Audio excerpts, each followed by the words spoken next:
Kwanza mimi nasema tunamshukuru Mwenyezi Mungu kwa jitihada zake mpaka sisi tumefika hapa tulipofika. Kwa kweli tulifanya maandalizi mazuri tu ya muda mrefu, na kwa kweli sisi tunahitaji tupate nafasi ya kwanza, na tunaenda kwenye mechi ambayo itakuwa na upinzani mkubwa. Tumewaona jinsi gani timu pinzani jinsi gani wanapocheza. Kwa hiyo kwa kweli mimi nasema wananchi waje kwa wingi, waje waone jinsi gani ligi ya wanawake inavyokuwa. Lengo letu lilikuwa ni kupanda kuingia kwenye ligi kuu, lakini bado tunahitaji tupate nafasi ya kwanza. Daraja la kwanza tulipanda, lakini tulipofika finali hatukuweza kuchukua kombe. Lakini nawaahidi wadau wote wa Geita, mashabiki wetu waliopo hapa Mwanza, mashabiki wa Geita, tutakuja na kombe.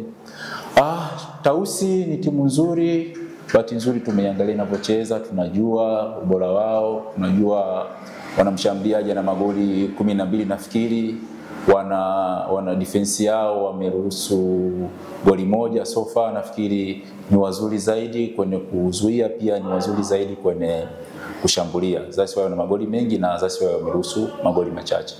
Kwa kulitambua hilo, nafikiri tutakuwa na game plan nzuri ambayo itasababisha tupate ushindi kwenye mechi yetu ya kesho. Shukrani. Mchezo wa kesho nadhani mchezo wenyewe kwa gishi najua wachezaji wangu. Itakuwa mchezo wenyewe hawana pressure. Jua walikuwa na pressure kubwa sana kufuatana na maandalizi walifanya. Tulishakuwa karibu miezi 2. Naingia mechi ya kesho kama vile unavyojua ni project, vijana wetu ni wadogo na wale ni dada zao ni wakubwa zaidi kimaumbo.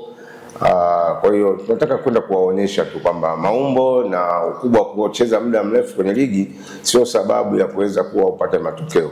Sisi ni vijana wetu ni wadogo, wasikivu na wanacheza kwa mipango ya mwalimu. Hicho ndio ninachokifurahia, ukitoa maagizo basi wanaenda kufanyia kazi. Hilo ndio kubwa ambalo nafurahi. Kwa kesho lengo ni hilo tu moja, kwamba na sisi tupo kwenye 2 bora.